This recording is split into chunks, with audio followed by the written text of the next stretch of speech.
Ayan, magandang umaga po sa ating lahat. So, Jim Hardware, Kuko Lumber Concrete Products, Kanituan Brands is live today. So, ating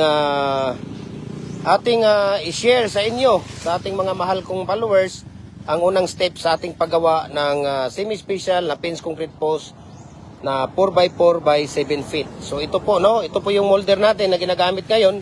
Ito po ay detachable na molder. Pwede rin siyang tanggalin isa-isa, pwede rin hindi siya tatanggalin isa-isa, no, sa paghila at pag-angat ng ating dragon fruit post. Okay?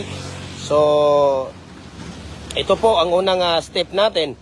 So, kailangan yung ating ground, ayan, kung makikita mo, yung ground natin dito ay napaka-libilado. Okay? Libilado po yung ground natin at makikita ninyo may sako o may trapal or mayroong tawag dito, no? Yan po ay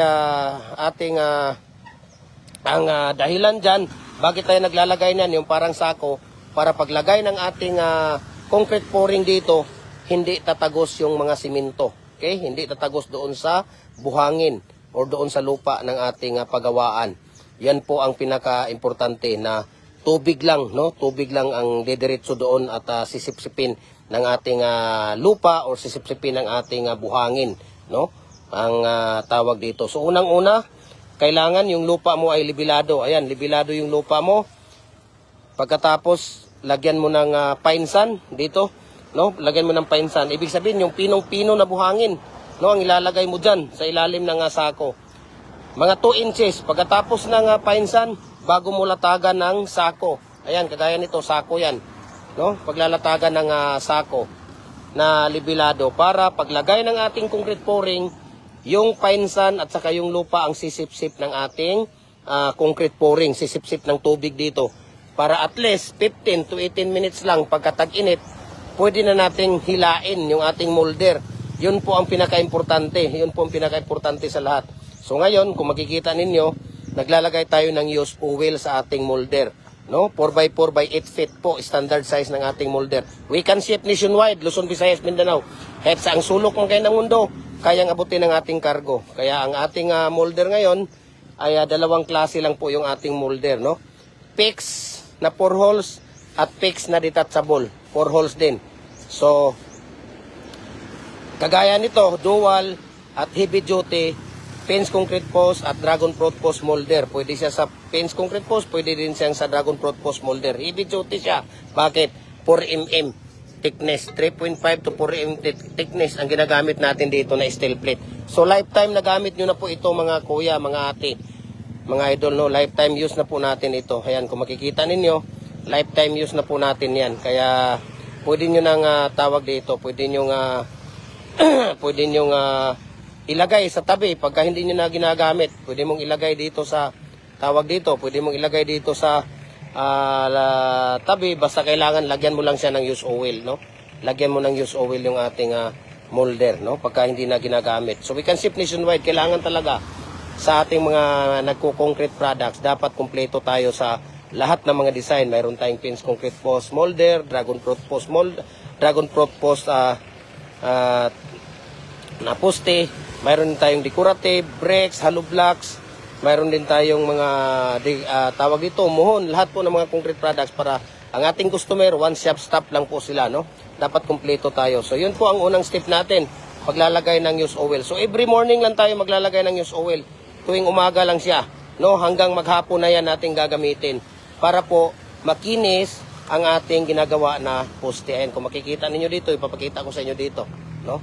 Ayan, papakita ko sa inyo dito kung gaano kakinis yung ating poste. Ayan, no?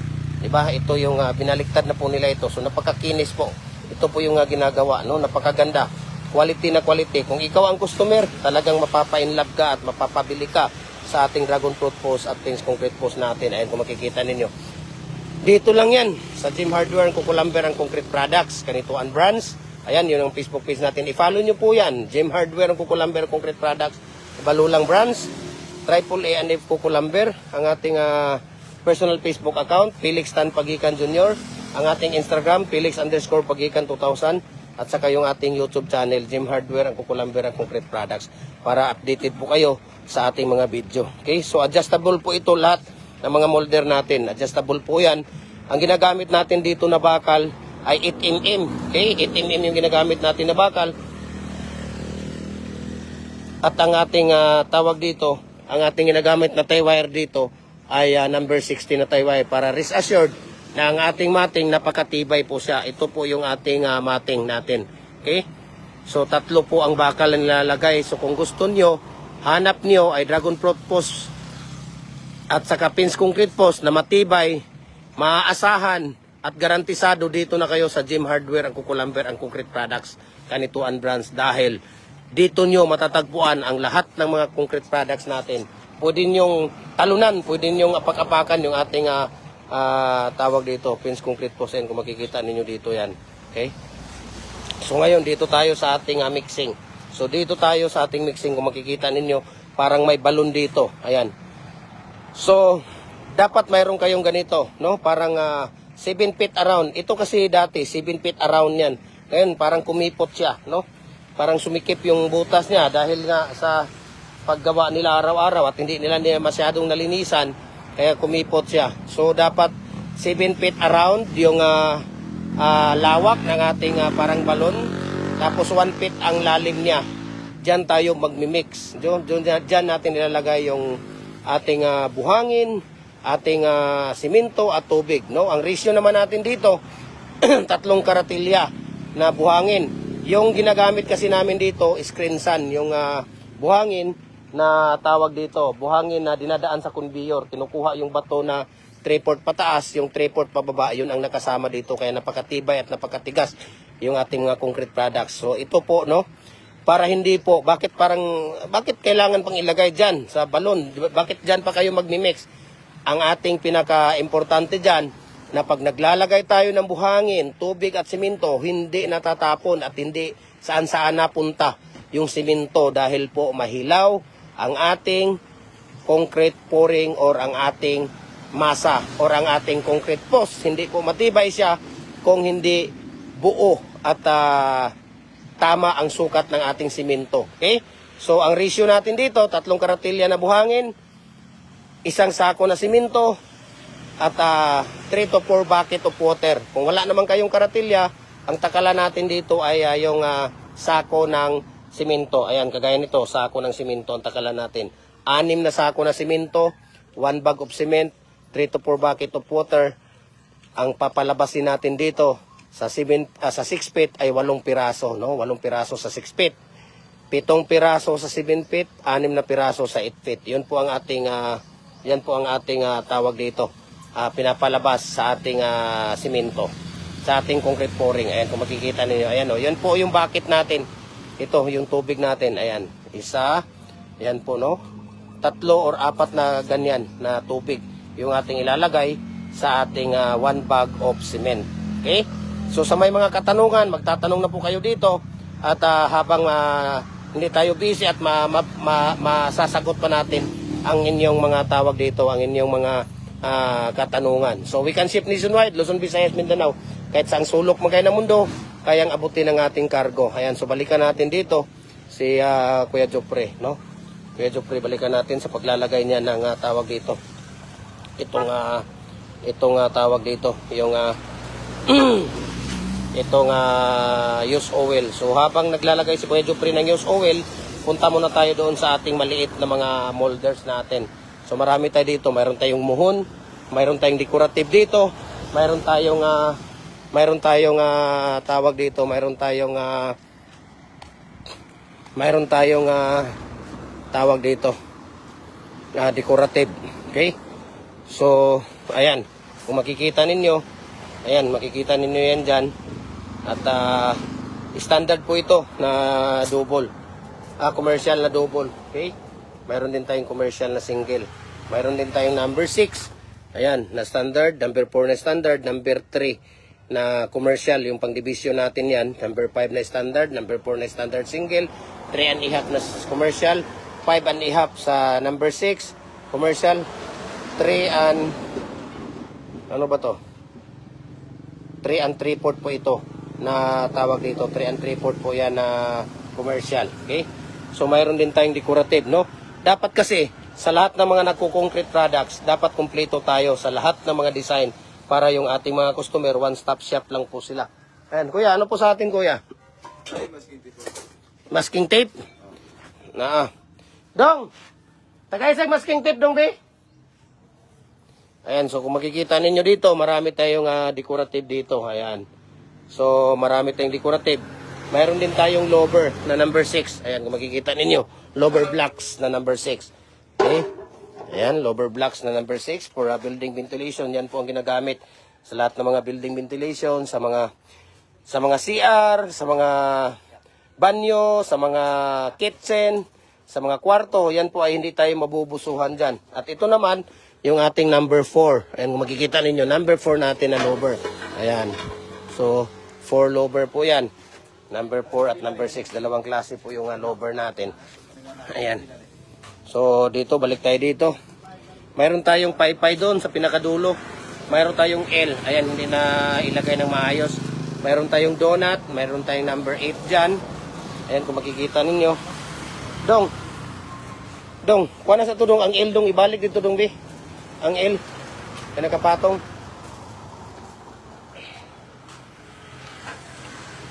Pila mo na? 85? Sige. Bigyan mo si kuya ng 15. Ayan, mayroon tayong mga brakes dyan. Ayan, ace na brakes, bar, hexagon, zigzag. Mayroon din tayong mohon. Ayan. So, sa mga maliliit natin na mga molder, nagpapadala tayo Luzon, Visayas, Mindanao.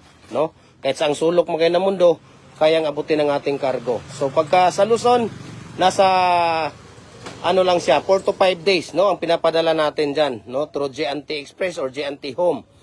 Ayan, so sa Luzon, nasa ano lang siya, nasa 4 to 5 days. Pag sa Bisaya, sa Visayas, nasa ano lang siya, 3 to 4 days. Pag dito naman sa, pag dito naman sa Mindanao, nasa 2 to 3 days lang po siya. Ayan, so mga maliliit na molder, anytime, pwede nating ipapadala basta't available siya. Okay? So balikan natin sila doon sa ating tawag dito. Papakita ko pa dito sa inyo sa likod yung ating detachable na pins concrete post molder or dragon fruit post molder natin na dual heavy duty po. Okay? So ayan, may mga shoes tayo dito sa ating shoes ng ating culvert. Ayan, kung makikita ninyo, mayroong number 24, 18 at saka 36. Ayan. So marami tayong shoes, no? Marami tayong shoes dito. So ito, here we go. Ito po yung ating detachable. Ayan, kung makikita ninyo, detachable po yan natin na tawag dito na molder. Ayan, kung makikita niyo dito. Ayan, detachable po yan natin. Okay? Yan po ay detachable natin na molder. Tapos na yan dito. Meron tayo ditong tawag dito. Ano na to? Merong yero. Dito naman, mayroon tayong 4 holes dito. Ayan, kung makikita ninyo, 4 holes yung nasa ibabaw na pegs. Okay, adjustable din yan, 4x4 by 8 feet. Pwede ka nang gumawa dyan ng 4 feet, 5 feet, 6 feet, 7 feet hanggang 8 feet. Mayroon din tayong 2 holes, ayun, nasa ilalim. Mayroon din tayong 3 holes, ayan, 3 holes yan nasa pinakailalim. Ito naman, 4 holes sa ibabaw. 2 holes naman yung nasa ilalim. Okay, yan po ay pegs natin. Adjustable din yan. Ito naman ang detachable natin. Ayan. Okay. So ngayon, balikan natin si Kuya Jupri doon sa kanyang tawag dito, sa kanyang paggawa ng semi-special na 4x4 by 7 feet na pins concrete post. Okay? Mabilis lang siya, no? Mabilis lang tanggalin, napakaganda, napaka-amazing yung ating molder na ginagamit dahil nga 15 to 18 minutes pwede na nating tanggalin, pwede tayong ulit na magtimpla. Okay? Ito po yung karatilya or wheelbarrow na tinatawag namin. Okay? 3 karatilya na ganyan. Pero pag wala kayong karatilya, sako ng simento, ang laman po ng isang karatilya, 2 sako na simento. Okay? So yun po ang takalan natin. So ngayon, dito tayo, tinitingnan natin. Okay, malapit na silang matapos. Okay? Malapit na po silang matapos dito sa paglagay ng use oil. So tingnan natin kung paano nila ilalagay yung matting natin dito sa ating molder, sa loob ng molder. Yung matting natin, ilalagay nila dito sa loob ng molder. Hindi po pwedeng walang bakal yung ating pins concrete post or dragon fruit post dahil hindi matibay yan. Okay? So kailangan mayroon tayong bakal dito. Ayan. Okay? So upo muna tayo dahil hinihingal tayo. Rickson, napakahirap pala kumita, Rickson. Kailangan mo talagang magsalita, kailangan mo no? At para mabinta yung aming mga concrete products sa lahat po, no? At sa lahat po ng ating mga followers, sa mga mahal nating followers, ito po ay sinishare ko sa inyo. Sa mga molder po, hindi po kami nagpapatubo sa mga molder. Ang sinishare lang namin at aming tawag dito, inaalok ay yung tawag dito, yung concrete products namin. Sa lahat po ng mga molder natin, hindi po tayo nagpapatubo doon sa molder. No? Tulong po natin para doon po sa ating mga mahal na followers. Ayan, di ba? Yan po ay ating binibigay ng tawag dito. Binibigay ng tawag dito. Binibigay ko sa inyo na tulong, no? Hindi man tayo nakakatulong financially sa inyo, but in this kind of cyber communication, no? Sa mga tips, sa mga molders, nakakatulong tayo sa mga gustong magbi-business, okay? Sa mga balak na magtatrabaho na hindi marunong gumawa, ay matututo kayo. Yan. So, ayan po yung paglalagay natin ng ating mating art. Ayan kung makikita ninyo, di ba? Kita ninyo yan dyan. Yan po ang ating mating art. Okay? Paano po nilalagay yung mating art natin? Ayan. So yan lang po, no? Napakasimple lang. Pagkatapos ilagay yung pangkundim natin ito. Mayroon tayong pangkundim dyan. Ayan, kung makikita ninyo, pangkundim yan siya, no? Yan po ay pangkundim natin para kung gusto mong gumawa ng 4 feet, 5 feet, 6 feet, 7 feet, hanggang 8 feet ay pwede siya, di ba? Yan po ang pinaka-importante natin na Yan po ang pinaka-importante natin.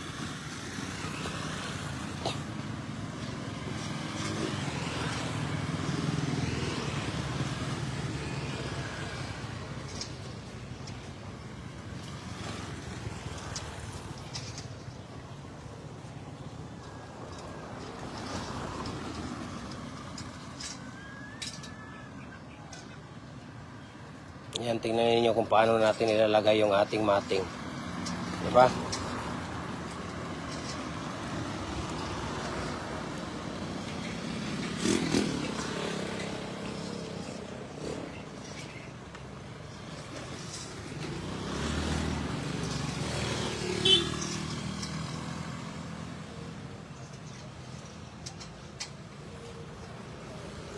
Yan, so tapos na po ang paglalagay ng ating mating. Ayan kung makikita ninyo. So ngayon ilalagay ni Kuya Jopre yung ating tawag dito pangkundim. Ayan, tingnan ninyo kung paano natin ilalagay yung ating pangkundim. Okay? Ayan.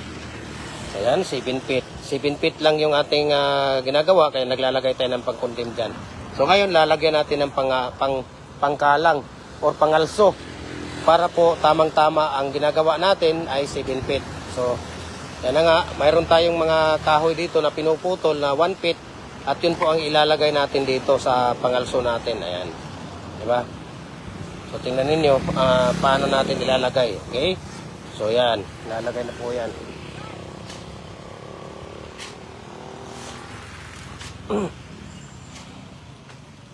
Ano yan? Pamigay? Pamigay yan? Ayan. Diba? So, ganun lang po, no? Ganun lang po kasimple. Sana ay nagustuhan ninyo yung video natin.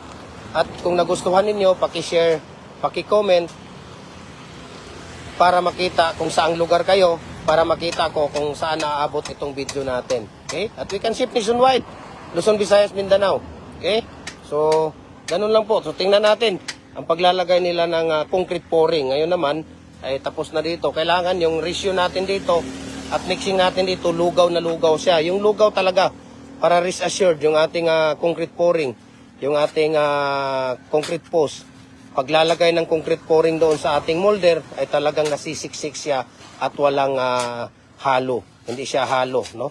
At hindi siya tawag dito, hindi siya ampaw, no? Pag So, kailangan lugaw na lugaw. Kulang sa tubig yun, Jopre, oh. Ayan, oh. Makikita ninyo, kulang sa tubig yun. So, kailangan nyo pang lagyan ng tubig para magiging lugaw siya. Okay? Ayan. Tingnan nyo dito. So, kailangan lang talaga lugaw na lugaw dito.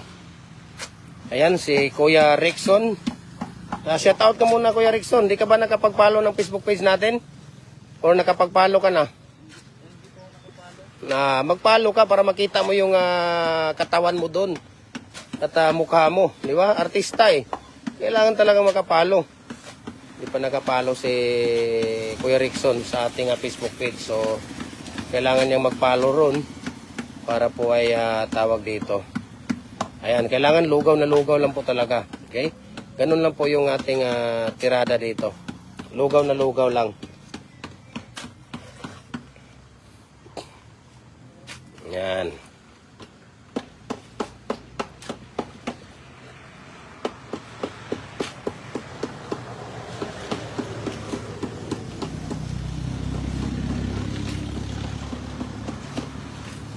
So yan po yung ratio natin, no? Kailangan lugaw na lugaw lang po talaga siya. Okay?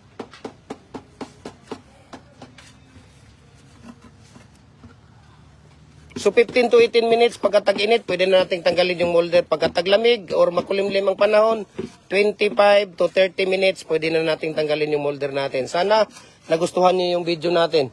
Okay dong, nalagyan mo nga dong, pakita natin sa kanila kung paano natin lalagay yung pouring.